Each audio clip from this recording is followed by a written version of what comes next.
On for a story. Listen up, ELA educators. The power of education compels you. The power of education compels you. The power of education compels you. The power of education compels you. The power of education compels you. The power of education compels you. The power of education compels you. While most students' heads don't spin around unless you remove their cell phones, the words they spit out can be worse than that green stuff. As ELA teachers, we are in the rare position to use our platforms to ease student suffering. According to the CDC, 3 out of 4 students endure ACEs, adverse childhood experiences. Many young people, especially those from marginalized communities, either don't have access or they simply don't trust talk therapy. So guess what? Students bring their demons to our classroom. Now, some traditional teachers out there may say, well, that's not my problem. I'm just here to educate. You are right. However, if we are to educate, in Latin meaning to bring up or draw out our students' potential, we better cast out the legion. The power of education compels me to cast out the legion of fear, anger, and anxiety. Ironically, I exorcise my students' demons by using what the unenlightened call devil's music, hip-hop. Hip-hop functions as the latest genre of music centered on historical, generational, and childhood trauma. Moreover, the music addresses these traumas from a strength-based position. Hip-hop celebrates the survivors and the thrivers, those who overcome. I dare say that some artists, not Drake, are prophets when they who have the power to cast demons out of the voices. One method they use is naming. I teach my students to name their demons. Various religious leaders from Jesus to Father Gabriel or Mark call demons by their name before they cast them out.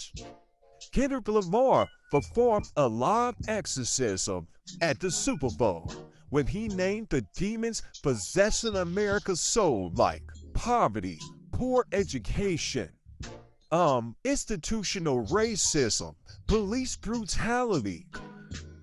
Why name, you may ask? Because it gives the victims power over their victimizers. ELA teachers must craft assignments to help educate their students, to help them to take the demons out of their headspace.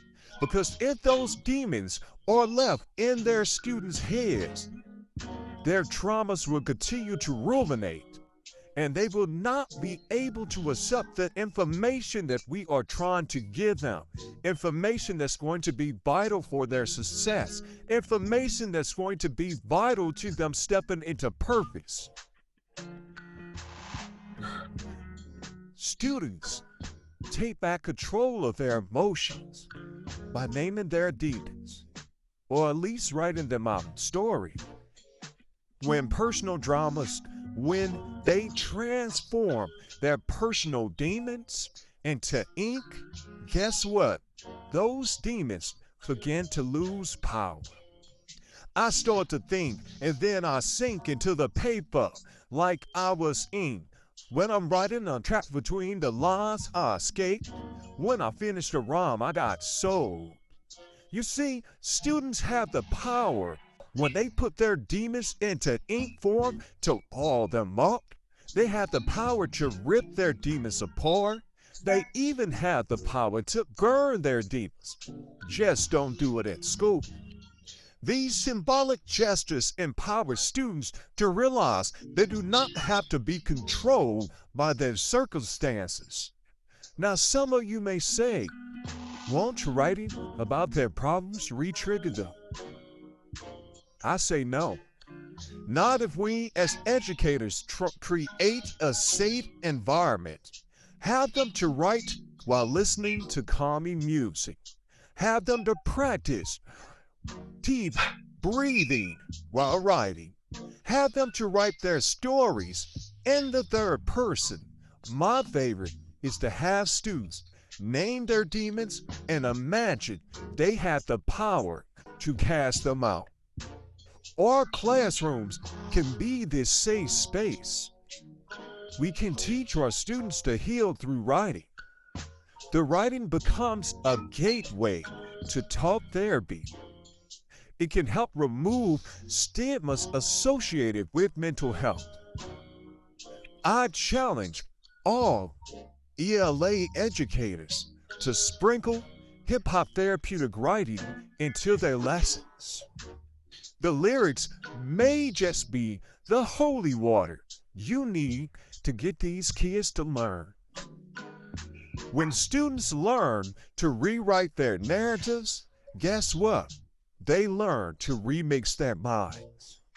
For more hip-hop therapeutic writing tips, DM me or hit me up at dadcypher@gmail or dadcypher@edutainment.com.